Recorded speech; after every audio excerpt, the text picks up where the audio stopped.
Bonjour, nous sommes mercredi, le 28 septembre, en après-midi, et je vais partager avec vous maintenant des informations sur l'auto-guérison sans médication. Je vais fusionner pour cette conférence deux conférences, soit la conférence sur la guérison que j'appelle l'échelle de la guérison, les moyens les plus denses de guérison qui vont vers les moyens les plus subtils, et je vais terminer cette mini-conférence de 30 minutes. Je vais la terminer avec les notions qui comprennent les moyens pour s'auto-guérir par nos énergies intérieures. Mais d'abord, je vais commencer par les divers chemins que les gens prennent habituellement en pensant se guérir, même si ce ne sont pas des moyens qui sont toujours efficaces. Juste avant de commencer cette conférence-là sur l'auto-guérison, je vais vous dire un petit mot sur mes cheveux parce qu'il y a quelqu'un par courriel qui m'a posé une question suite aux premières vidéos. Ça faisait 5 ans que j'avais les cheveux longs et j'avais besoin vraiment de faire changement. Alors au cours des dernières semaines, j'ai coupé, raccourci beaucoup et c'était pas encore assez court. Donc j'ai décidé de couper très court, fait que là j'ai même pas, je crois, 2 cm de cheveux de long. Et peut-être que dans d'autres vidéos, vous allez me voir raser complètement. Je me suis rasée 2 fois dans ma vie complètement. Quand j'ai accouché de ma fille, puis qu'est-ce que c'était? Quand je suis déménagée au Dauphin sur le parc. Donc, en tout cas, 2 phases importantes dans les 10 dernières années de ma vie. Et donc là, j'ai recoupé une nouvelle fois. Et je ne sais pas combien de temps je vais les garder courts avant de laisser mes cheveux réallongés. Alors c'est ça, pour ceux qui ne m'avaient pas vu, là, pour ceux que ça faisait un certain temps qui m'avaient vu, et certaines personnes étaient surprises un peu parce que je suis passée de très long à très court. Ok, bon. Si on commence les notions sur l'auto-guérison avec l'échelle de la guérison, il y a 12 marches dont je vais vous parler. La marche qui serait l'étape 0, avant même d'être embarqué sur la première marche, l'étape 0, c'est l'absence de corps physique. Donc, quelqu'un qui est dans une autre dimension, qui est dans l'au-delà. À ce niveau-là, la maladie n'existe plus, la personne est délivrée, mais elle va être en préparation pour se réincarner à un autre moment donné, pour venir continuer ses apprentissages, apprendre à aimer davantage, apprendre à développer l'intelligence, l'énergie de vérité, l'énergie de créativité. Donc, on s'incarne à de multiples reprises. Le chemin d'initiation dont je parle par moment dans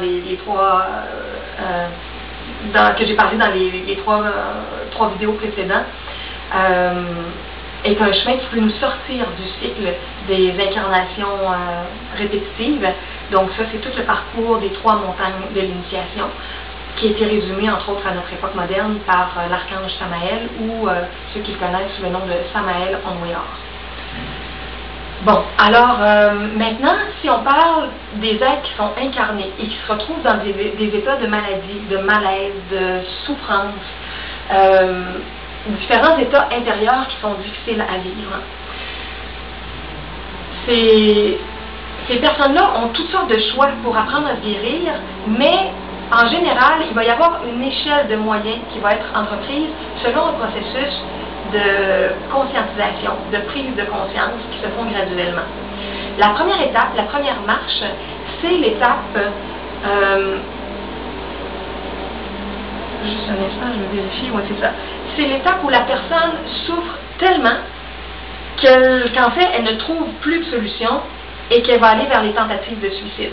Donc ça, c'est un chemin de libération ou de guérison à l'extrême qui malheureusement ne règle rien parce que ce qui n'aura pas été réglé au niveau émotif, au niveau relationnel, va être encore dans la charge de la personne, dans son aura, dans ses corps d'énergie. Et après un certain parcours dans l'au-delà, la personne va se réincarner, va devoir reprendre un processus, repasser des expériences de vie, certaines épreuves, certaines difficultés pour arriver enfin à passer à travers. Donc le suicide ne règle jamais rien. Il y a un très beau livre qui s'appelle Rupture de contrat de Anne Givaudan que je suggère vraiment pour les gens qui se questionnent sur le suicide. C'est magnifique. C'est des témoignages avec des âmes dans l'au-delà qui ont connu le suicide, qui se sont réincarnés, qui ont réglé des choses. C'est magnifique. Rupture de contrat. L'autre étape, la marche 2, La marche 2, c'est l'étape des drogues. Donc, les gens qui vont aller vers des drogues plus douces ou plus fortes, qu'on parle du hash, de la marijuana, qu'on parle de la cocaïne, du LSD, les gens qui sont en souffrance, qui vivent différents types de malaise, qui ont pu être traumatisés de par des choses difficiles dans leur famille, dans leur enfance, dans leur vie au travail, bon, il y a toutes sortes de parcours de vie différents. Et souvent, quand la personne souffre, au lieu de chercher à régler ça, elle va chercher à étouffer la souffrance et les drogues vont étouffer temporairement mais ne régleront pas les problèmes. Alors ça, c'est la deuxième étape.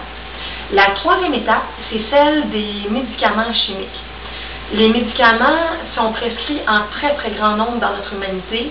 On le sait, hein, la quantité de médicaments qui circulent, qui est vendue, qui est dans les hôpitaux, qui est dans les centres de soins, qui est à domicile. Il y a aussi toutes les notions de campagne de vaccination qui sont inutiles, qui sont dangereuses. Beaucoup de personnes ont les informations alternatives. Vous pouvez aller sur mon site, entre autres, Radio Conscience, everyoneWeb.fr/Radio Conscience. Dans la section des films d'éveil, vous avez beaucoup de documents sur les ravages de la vaccination.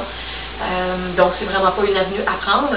Et les médicaments chimiques, c'est un moyen qu'on peut utiliser en cas d'accident, en cas de crise ou en cas de grande souffrance, par exemple en phase terminale, mais c'est pas vraiment une avenue à prendre à long terme parce qu'elle peut pas régler les causes. Un médicament ne règle pas en profondeur, il ne règle rien dans notre structure multidimensionnelle. Une maladie, c'est pas un ennemi, c'est un signal d'alarme qui arrive. Donc, quand le corps est malade et que la cloche sonne à l'intérieur de nous avec nos douleurs, nos malaises, nos souffrances, si on prend des médicaments chimiques, on étouffe le signal d'alarme et les médicaments vont temporairement atténuer les symptômes et nous donner l'impression de guérison, même la chirurgie, la chimiothérapie, tous ces moyens-là qui sont très externes et très forts pour arrêter les symptômes. Ils vont nous donner des résultats temporairement, mais comme on n'a pas réglé au niveau émotionnel, au niveau mental ou au niveau de changement dans notre mode de vie, des choses qui sont plus profondes, les malaises vont revenir après un certain temps, la maladie va revenir et à la limite, ça peut être aussi dans une autre incarnation si la personne est déjà âgée. Donc les médicaments chimiques peuvent atténuer mais ne peuvent pas régler. Ensuite, il y a les médicaments naturels que les gens vont prendre. Donc, on peut aller vers tout ce qu'on trouve dans les boutiques d'aliments naturels, qui vient des plantes, qui vient de l'homéopathie. Il y a déjà beaucoup moins d'effets secondaires dans le corps, c'est plus doux. Par contre, si on en prend des bonnes doses, des fois c'est concentré, puis il peut y avoir des effets secondaires aussi à des trop grosses concentrations de plantes. Donc, c'est un chemin pour aller vers quelque chose qui est un peu plus subtil, mais ça reste quand même une dépendance à l'externe. Si on cherche à se guérir par des médicaments naturels, en profondeur, on ne se guérit pas encore. On transforme certaines choses dans notre corps, mais on n'est pas guéri, à moins que ce soit juste pour se désintoxiquer, là, parce qu'il y avait des toxines. Il y a des cures de désintoxication qui peuvent être bien. Je vais y revenir d'ailleurs dans une autre étape. Dans les médicaments naturels aussi, ou dans les produits naturels, je recommande le miel DGS. Vous allez le trouver sur la section de mon site qui est everyoneWeb.fr/le miel spirituel. Donc, c'est un produit naturel, un miel qui est cultivé dans un jardin cosmique. Sur une immense étoile de David qui fait 150 pieds par 150 pieds. Quand ils ont mis les cordages pour former cette forme-là, qui est une forme sacrée qui vient de milliers d'années, toutes les bestioles qui étaient sur le terrain sont disparues. Et les chemins de l'étoile sont faits avec du quartz et les ruches sont mis au centre, puis il y a d'autres caractéristiques. Vous allez voir, là, c'est décrit entre autres sur le site dans des textes de référence. Alors, ce miel-là est très spécial, puis il aide les gens à augmenter la vitalité, à processer davantage rapidement des choses qui sont à processer à l'intérieur de nous pour la guérison. Mais encore là, si on ne fait pas les prises de conscience profondes au niveau des changements de vie, des émotions, de la pensée, de réalignement spirituel, on peut se retrouver quand même avec des problèmes qui vont revenir.